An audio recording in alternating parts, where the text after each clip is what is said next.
नमस्कार, मैं हूं वैशाली और आप देख रहे हैं लल्लू लाल न्यूज चैनल। सच्ची खबर तो लल्लू लाल ही देंगे। आइए रुक करते हैं आज की बड़ी खबर पर। आज जो परिस्थितियां बनी है देश के लिए सही नहीं है। आपने यहाँ एक परंपरा स्थापित की कि राजनीति सच्ची होनी चाहिए। बड़ा से बड़ा नेता हो उसकी जवाबदेही है आपके प्रति। वो जानता था, इंदिरा जी भी जानती थी कि मुझे जवाब देना पड़ेगा।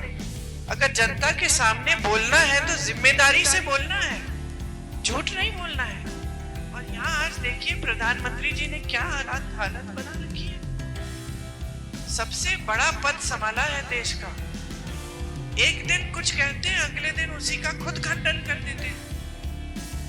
पूरे चुनाव में उनका प्रयास रहा है, महीनों से ये प्रयास कर रहे हैं कि ये तीसरा चुनाव है हमारा, इसको भी हम हिंदू मुसलमान करके सत्ता लेंगे। अब जनता उब चुकी है, जनता समझ गई है कि भाई दो चुनाव तो आपको हमने जिता दिए। धर्म के आधार पर आपने हमें कहा भगवान के नाम वोट दे दीजिए, धर्म के आधार पर आपने वोट मांगा, हमने 2 बार तो आपको जिता दिया। अब जनता समझ रही है कि हमने तो जिता दिया, आपको सत्ता मिल गई, आप इतने बड़े भी बन गए, अहंकारी भी बन गए कि हमारे बीच आना बंद कर दिया। हमारे लिए आपने कौन सा ऐसा काम किया है जिसके आधार पर हम आपको फिर से वोट दें? तो जनता अब सुनना नहीं चाह रही है। तो इन्होंने तमाम प्रचार अभी तक तो किया है धर्म के आधार पर। और 2 दिन पहले अपने नामांकन के लिए आए, पत्रकारों के साथ वार्तालाप कर रहे थे। पत्रकारों को कह दिया कि हमने तो कभी कहा ही नहीं है हिंदू मुसलमान। अगर मैंने ऐसे कहा होता, खुद कह रहे हैं, अगर मैंने ऐसे कहा होता तो मैं प्रधानमंत्री पद के योग्य ही नहीं होता। अरे आप खुद कह रहे हैं। अगले दिन सुनिए, यहां कहानी खत्म नहीं होती। अगले दिन महाराष्ट्र जाते हैं प्रचार के लिए। महाराष्ट्र में जाके फिर वही हिंदू मुस्लिम प्रचार।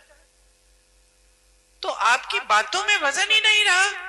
आप देश के प्रधानमंत्री हैं, जनता जान नहीं रही है कि आप क्या कहना चाह रहे हैं।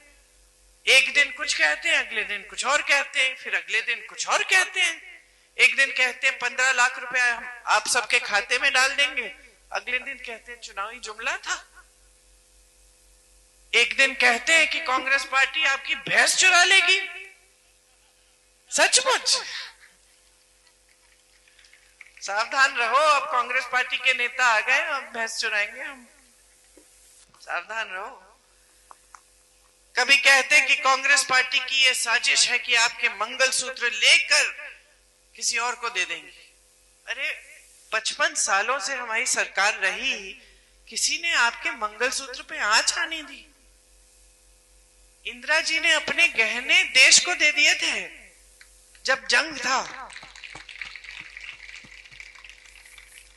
तो इनकी बातों पर अब भरोसा किया जा सकता है, जनता खुद समझ रही है। अब तक के लिए बस इतना ही, फिर होगी आपसे मुलाकात ऐसी एक और बड़ी खबर के साथ। तब तक के लिए नमस्कार। देखते रहिए लल्लू लाल न्यूज चैनल, देश की आवाज। ऐसे ही लेटेस्ट अपडेट्स के लिए हमारे चैनल को सब्सक्राइब करें और तुरंत नोटिफिकेशन पाने के लिए बेल आइकन प्रेस करना ना भूलें। यदि आप हमें फेसबुक के माध्यम से देख रहे हैं तो हमारे पेज को फॉलो जरूर करें। धन्यवाद।